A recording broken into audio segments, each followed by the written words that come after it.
Coming up next on NewsDepth, rising waters in Senegal are wiping out homes. And we hear from some of the first kids to get a COVID shot. World leaders meet to talk tackling climate change. Plus, celebrate Veterans Day by visiting memorials across Ohio. NewsDepth is now.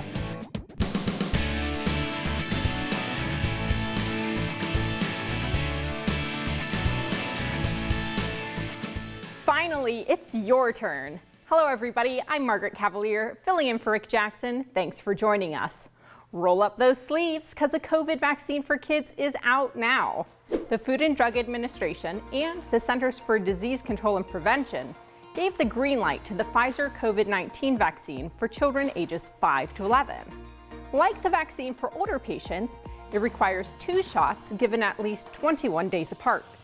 2 weeks after that second dose, and you are considered fully vaccinated. That means by the winter holidays, you could be good to celebrate safely. Unlike the vaccine for anyone 12 and over, this one uses a smaller dose, and that means smaller needles too.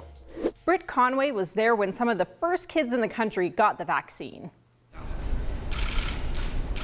And there it is, Pfizer's COVID-19 vaccine for kids 5 to 11 going into little arms already, after getting emergency use authorization from the FDA and then the CDC's recommendation.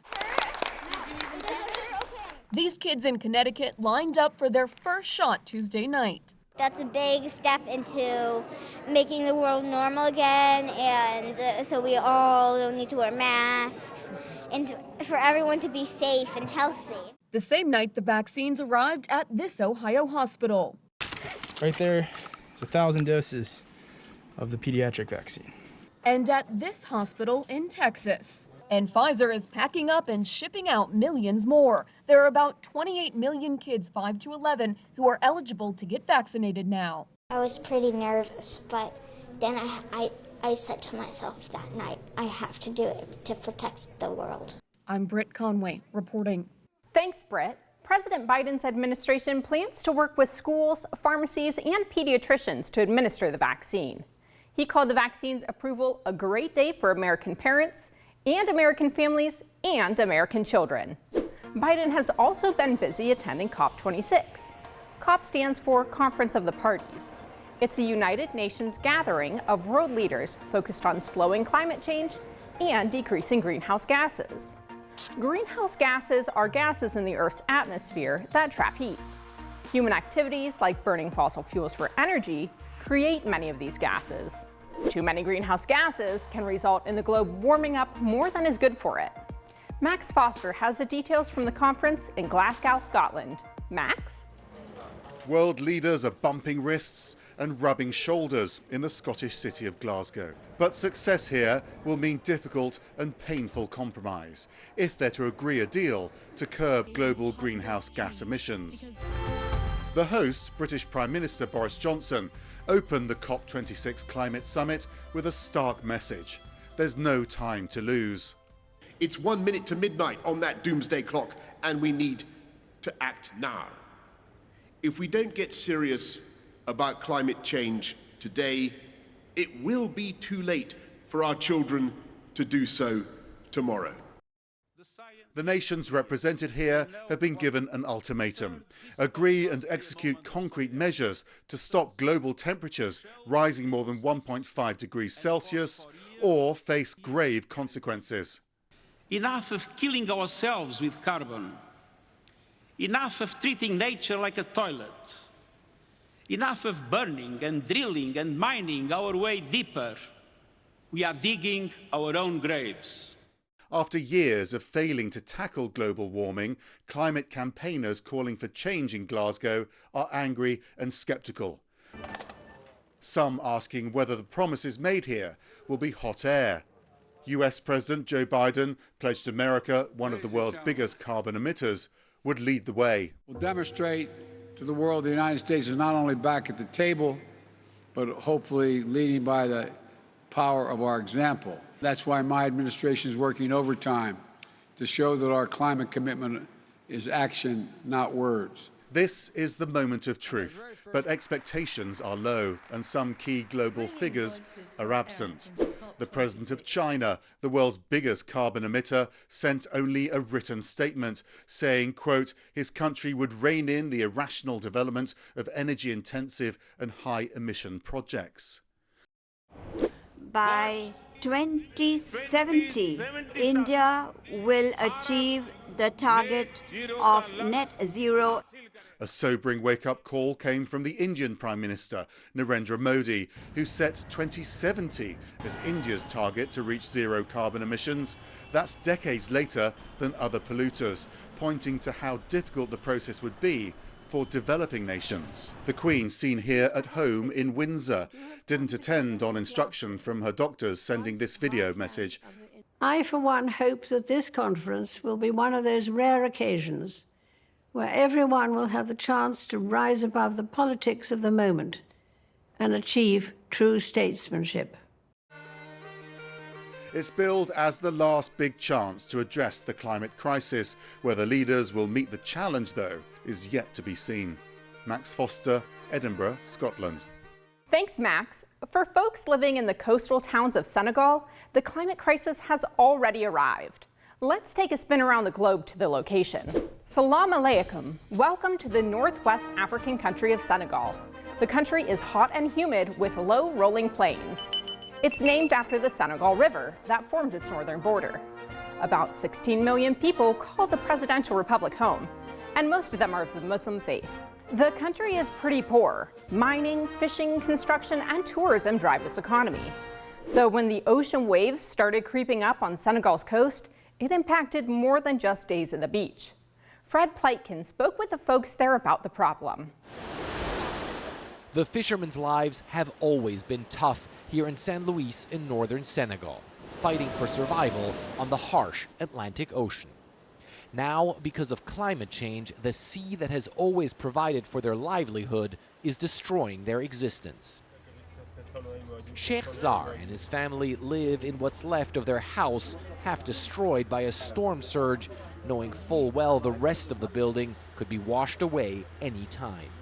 We don't have anywhere to go, he says. If we had the means, we would move. Where we are living is not safe. We are powerless.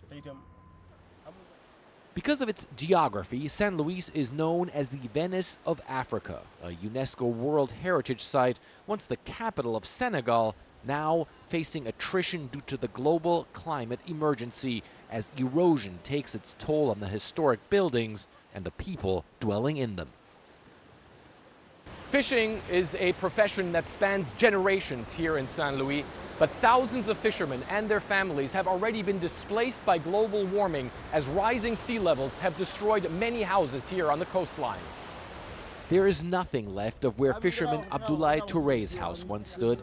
He says many who lost their homes have become climate refugees. There are a lot of young people who have already fled to Spain because they are homeless, he says. They have lost their jobs. Many of them are going. Others have had to move to this tent camp miles away from the ocean, living in poverty with little hope for improvement.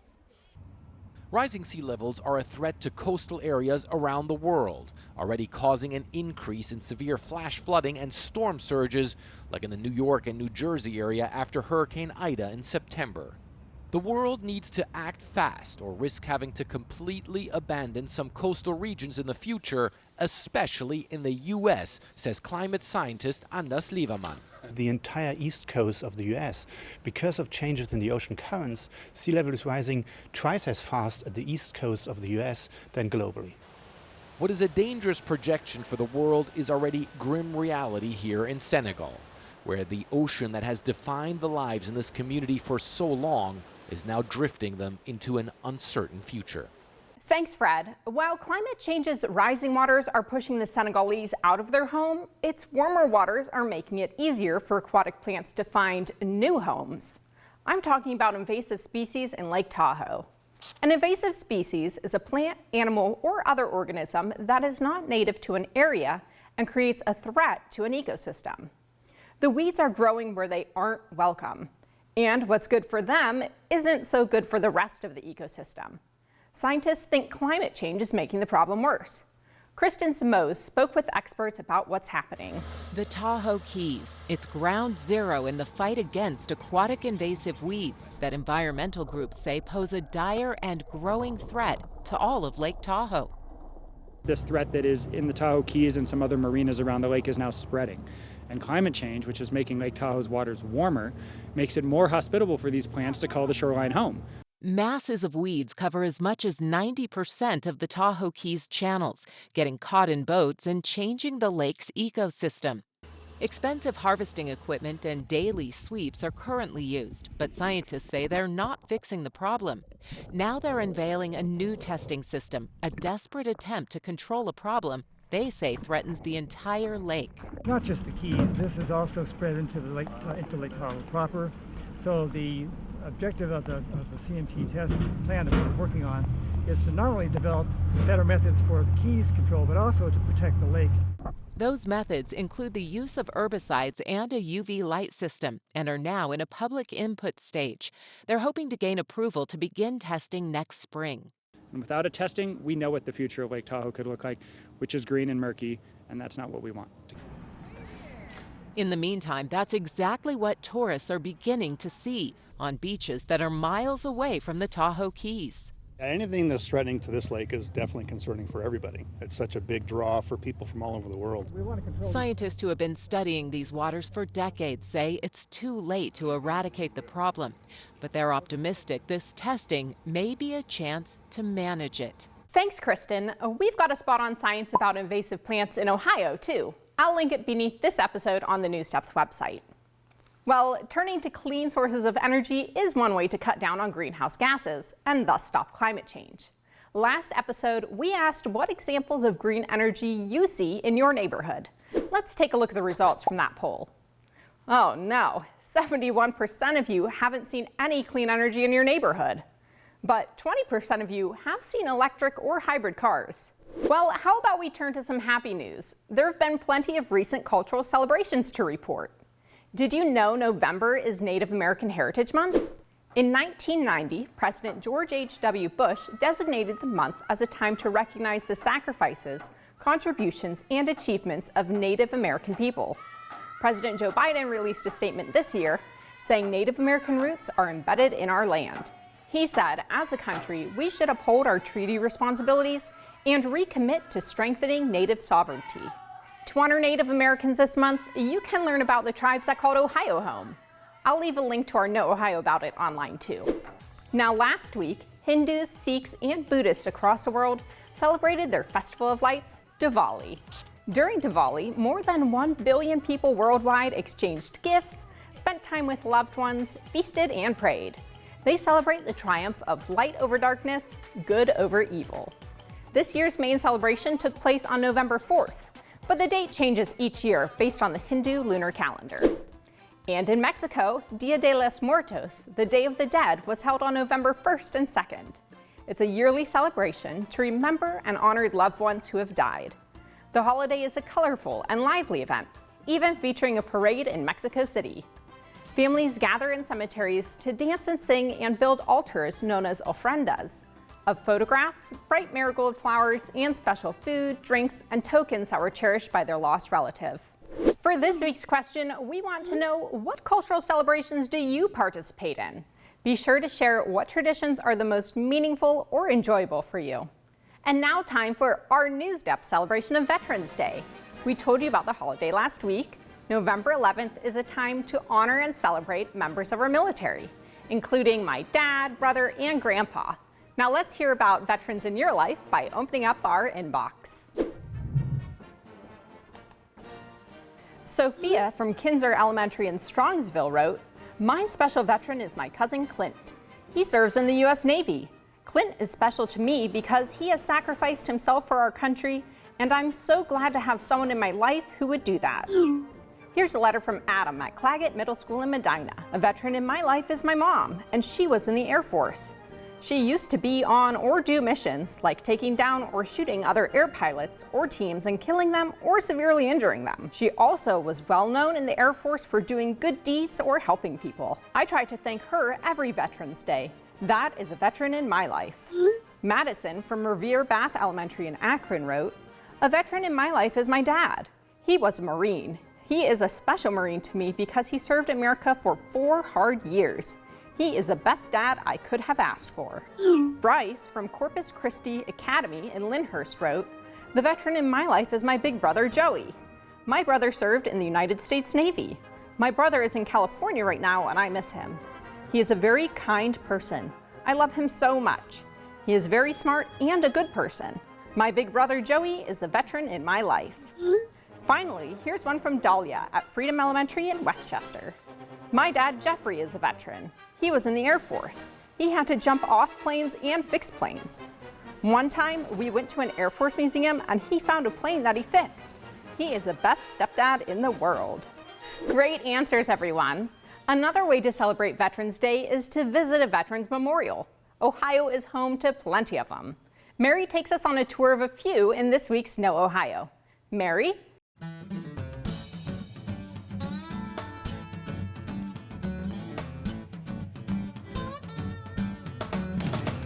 In Ohio, our veterans are a real source of pride.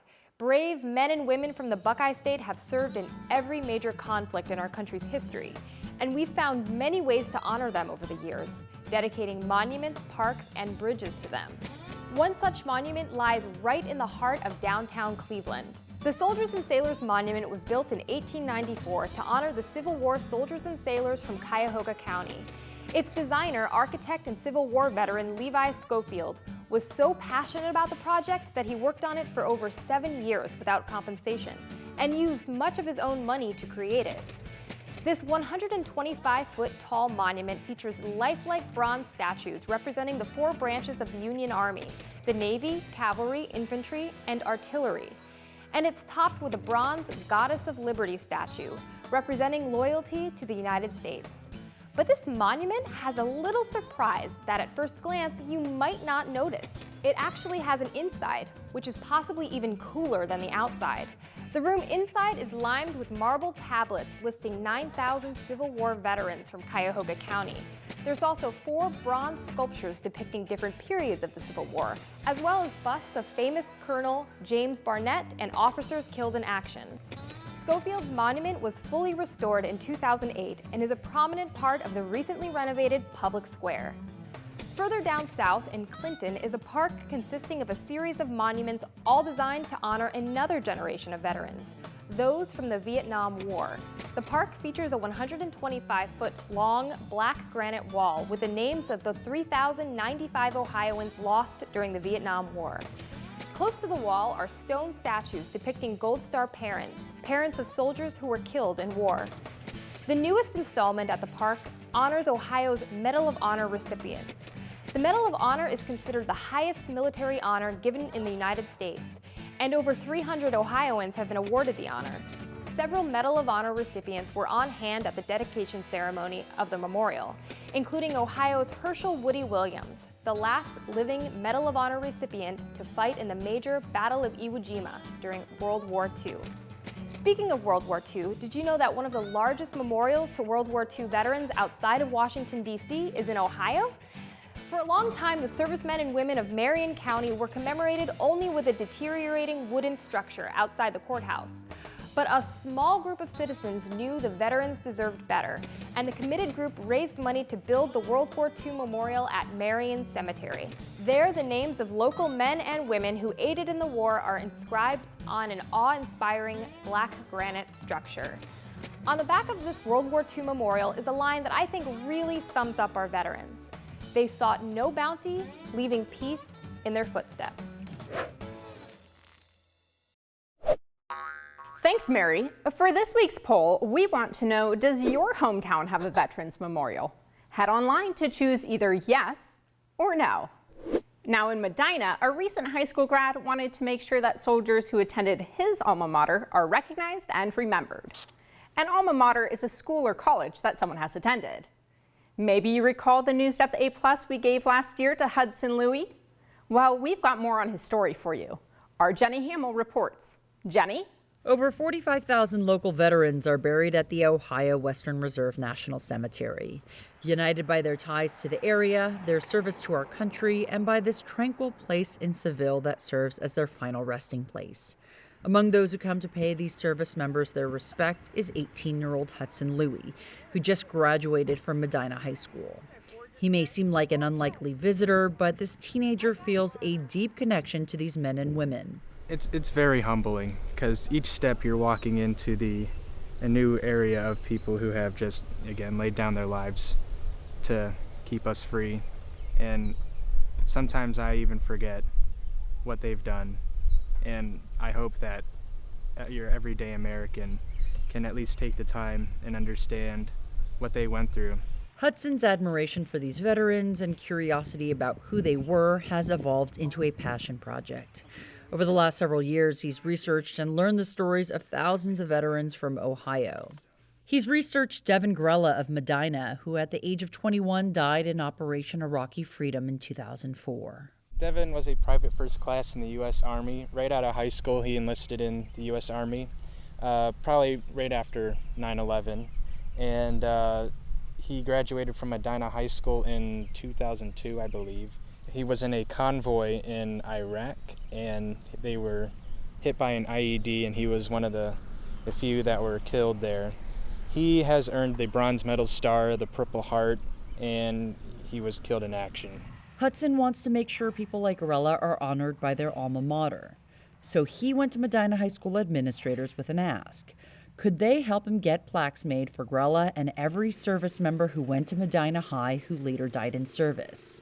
He will have a plaque in the hallway of the high school right in front of the library, and he already has a picture there, but it's just a small picture, and I just wanted to make it bigger so that when students walk by, they realize that he was someone like us, walked the same life as we did. In total, Hudson's prepared the plaque information for 24 Medina High veterans that died in service since World War I. He's researched their lives, their military service, how they died, what medals they earned. And he's found old photos of these veterans, either from family members or through archives, and he's colorized the black and white military portraits. It's a painstaking process that takes a lot of layering and about 2 hours to colorize one of these photos. And with years of practice, Hudson's turned it into an art form. The nice thing about our son is that he, when he gets focused on a project, the amount of detail that he can go into and the amount of focus, the time that it takes to colorize a photo. Well, first of all, I'm just completely awed at the depth of his research and his grasp of the stories and the human element of it, right? I mean, he knows he's just not reciting facts and figures, but I mean, he knows the human story about what they were doing. And all the photos and information Hudson gathers on these fallen veterans, he puts online and in archives so that others can learn about them too. Thanks, Jenny. From last year's A+, let's turn to this week's winner. Levi Detweiler, a second grader at Northwood Elementary School in North Canton, feels like it's his duty to thank those who have served in the military. His unique way of thanking them earns him this week's NewsDepth A+. This year, the students in Mrs. Mesmer's music class created a video performance of them singing and signing patriotic songs. They shared that performance with their local community as a way to say thank you to veterans. Levi took it upon himself to go the extra mile. He created his own video of him singing and signing and sent it to veterans and his family as a personal thank you for their service. His family members were very grateful for the video he sent. One family member even remarked that they were very impressed by his second grade civic duty. Levi even extended his patriotic thank you into his Halloween costume, along with his siblings and cousins. He dressed as a soldier for Halloween and marched from house to house. He shared that his candy haul this year was a star-spangled success. Levi dedicated his performance this year to his great-great-grandfather, who earned a Purple Heart for being wounded at the Battle of the Bulge. The Battle of the Bulge was an important Allied victory in Europe towards the end of World War II. According to Levi, it's important to remember and thank our veterans because they protect our freedoms and fight for us. Aside from singing and signing, Levi tells us that his favorite class in school is math, and outside of the classroom, he enjoys basketball and telling jokes. He left us with a joke for all of you. What's Beethoven's favorite fruit? Give up? The banana. This week's NewsDepth A Plus goes to Levi Detweiler for honoring our veterans. Keep up the great work, Levi. And teachers, don't forget that you can submit your students for an A+ too by using the quick submission form on our website. While you're there, you're going to want to check out this week's petting zoo. Let's see what Newscat has pawed up for us.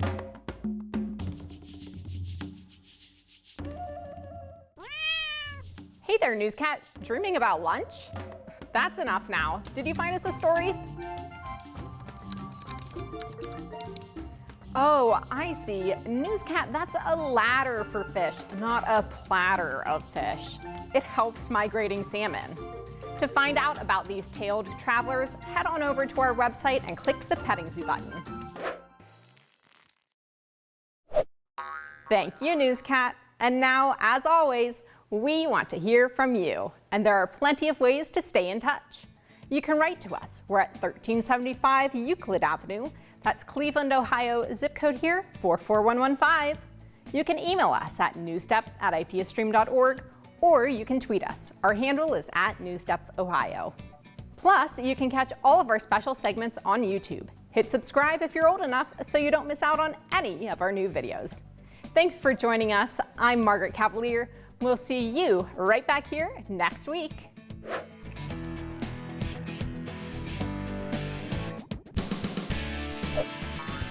NewsDepth is made possible by a grant from the Martha Holden Jennings Foundation.